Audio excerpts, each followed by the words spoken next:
Bonjour à toutes et à tous, bienvenue au podcast La Sueur en direct des United States of America. On est en Californie avec Ludosco qui est derrière la caméra pour couvrir l'UFC 241 mais aussi profiter de l'Ouest américain avec un magnifique road trip. Petite vue d'ensemble mon cher. Voilà, nous venons d'arriver donc trêve de plaisanterie, là on s'intéresse surtout à Cyril Gane qui faisait son premier combat à l'UFC hier soir à Montevideo en Uruguay, donc contre Rafael Pessoa. On avait fait plein de contenu dessus sur Instagram, Twitter, Facebook. N'hésitez pas d'ailleurs à liker les pages de La Sueur, tout est en description je crois. Et donc on avait fait des petites vidéos teasing, on avait fait même une preview du combat pour dire que normalement ça devrait bien se passer pour lui et ça s'est très bien passé pour Cyril puisqu'il s'est imposé fin de premier round, soumission contre Rafael Pessoa qui était jusque-là invaincu avec un bilan de 9-0 dont 6 KO. On avait dit qu'il était quand même assez limité Pessoa mais qu'il pouvait éventuellement poser problème à Cyril Gane au sol. Et finalement, suite à un trip, donc là on pouvait se dire, petite incertitude pour Cyril qui a réussi à finir justement en position dominante, qui a saisi l'opportunité pour sécuriser l'arme triangle et n'a pas relâché l'effort et finalement validé la victoire par soumission en fin de premier round. Quasi inattendu finalement pour Cyril qui a poursuit ses débuts parfaits en MMA. 4 combats, 4 victoires, 2 KO, 2 soumissions. What else, j'ai envie de vous dire. Et puis Veronica Macedo, l'autre membre de la team MMA Factory, qui elle a brillé puisqu'elle s'est imposée par soumission, armbar, en 69 secondes. Donc voilà, pour une équipe qui est réputée pas très bonne, on va dire, pour les détracteurs en grappling, et puis au sol, ils se sont très bien débrouillés. Donc voilà, Cyril qui valide super bien. Ensuite, justement, Michael Bisping lui a posé la question, qu'est-ce que tu veux pour la suite ? Il a dit, et où est-ce que tu veux combattre ? Il a dit anywhere, anyone. Voilà, Cyril ne recule devant rien et c'est ce qu'on aime. C'est généralement, de toute façon, les combattants, c'est soit ils vont call out quelqu'un ou soit ils peuvent être un peu timides. Là, Cyril, avec ça, il s'ouvre vraiment tout ce qu'il veut parce qu'il y a l'UFC en France qui arrive pour 2020, donc là évidemment ce sera intéressant pour lui, mais là avec cette victoire il n'a pas pris de dommages, parce qu'au début du combat il était vraiment dans une stratégie de contre face à Rafael Pessoa qui était certes donc limité en striking mais à l'initiative et qui lançait un peu les coups à tout va, donc forcément c'était hyper lisible pour Cyril. Il n'y avait aucune chance que ça touche, donc Cyril attendait vraiment son opportunité pour pouvoir contrer et puis grâce à sa science du déplacement et toute son expérience en Muay Thai pouvoir le punir. Ça s'est pas vraiment passé comme ça, mais dans tous les cas, il n'a pas pris de dommages. Donc là, il sort d'un combat où il a assumé son statut, on va dire, de prospect hyper attendu. Il n'a pas pris de dommages, donc il peut combattre comme il le souhaitait au moins 3 fois de plus cette année. Donc là, franchement, tout est possible pour lui. On espère un UFC numéroté. Il y a l'UFC en Australie, ça fait peut-être loin. UFC New York en novembre, bon, là, ce serait quand même intéressant pour lui. Donc voilà, il y a plusieurs choses possibles. Et puis Veronica Macedo, donc elle qui faisait son 4e combat à l'UFC hier soir, qui était sur 3 défaites quand même, c'était un peu dur. Elle avait la pression parce qu'on sait que l'UFC, quand on enchaîne les défaites, ils peuvent vous cutter. Et là, qui réussit à se faire remarquer avec le bonus donc de, je crois, performance de la soirée. Si je ne m'abuse, n'hésitez pas à me corriger. Mais ici, c'est le matin, donc forcément, voilà, la fatigue. Donc bref, 2 très belles performances.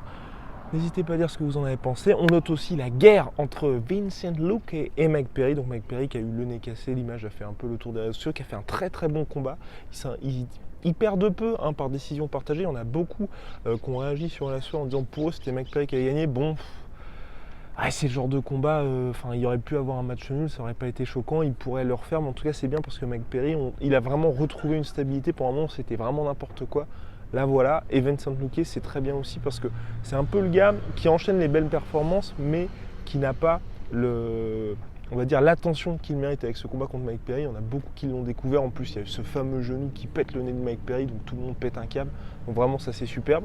Et puis main event, Valentina Shevchenko, Liz Carmouche, là on a retrouvé la Valentina Shevchenko que les détracteurs disent, c'est vrai que Valentina c'est pas la fille la plus passionnante au monde. Je crois qu'au niveau des frappes significatives, on est un cumul entre Carmouche et Shevchenko. Je crois que c'est le plus faible total de l'histoire, si je ne m'abuse, pour un main event en 5 rounds. Je crois que c'est ça.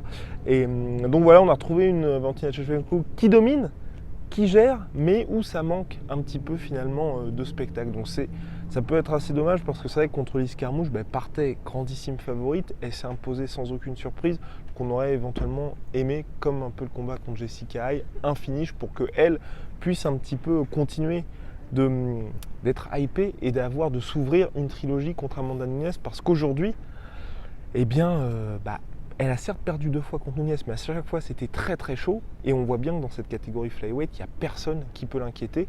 Nunes, comme Cyborg a été cuté de l'UFC, enfin cuté, n'a pas été renouvelé, n'a pas vu son contrat renouvelé par l'UFC, est sur un véritable boulevard puisqu'elle a définitivement écarté Holly Holm,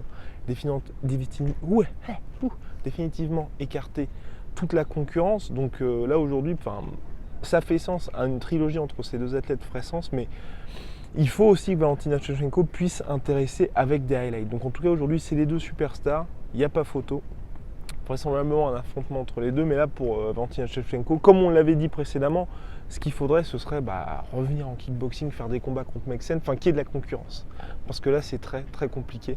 Notre cher Ludosko a énormément de problèmes avec la caméra, donc on va très bientôt en finir. N'hésitez pas à vous abonner parce qu'on se rapproche des 10 000. Oh my lord, on se rapproche des 10 000. N'hésitez pas aussi à nous écouter, à vous abonner, à nous suivre sur Apple Podcast, sur Spotify, sur Deezer. Téléchargez le podcast gratuitement sur SoundCloud, ça nous aide beaucoup. Ça permet de vous proposer toujours plus de contenu ou d'être ici, voilà. Puisque, et oui, exactement, c'est magnifique, c'est majestueux. Et pour vous proposer toujours des choses plus intéressantes, on revient dans la semaine avec Polydomso et Rust, normalement pour faire la preview de l'UFC 241, Miocic, Cormier, Pettis, Diaz, Paulo Costa contre notre cher Yoel Romero. Ça va être la folie. On croise les doigts pour que tous ces combats-là se déroulent parce qu'on n'est jamais à l'abri des blessures. Voilà. N'hésitez pas à réagir donc, à la performance de Cyril Gane. Vous a-t-il impressionné ou au contraire vous vous êtes dit finalement il a fait le taf? Notez bien que c'est toujours très compliqué quand on fait son premier combat à l'UFC. Qui plus est quand on est très attendu avec les Octagon Jitters. Donc vraiment c'est ce sentiment de se dire waouh, ça y est je suis à l'UFC, ça y est je suis dans le grand bain, ça peut toujours être compliqué. Cyril a brillamment validé ses débuts. Voilà monsieur. Donc en tout cas là la route vers les sommets s'ouvre à merveille. À la prochaine.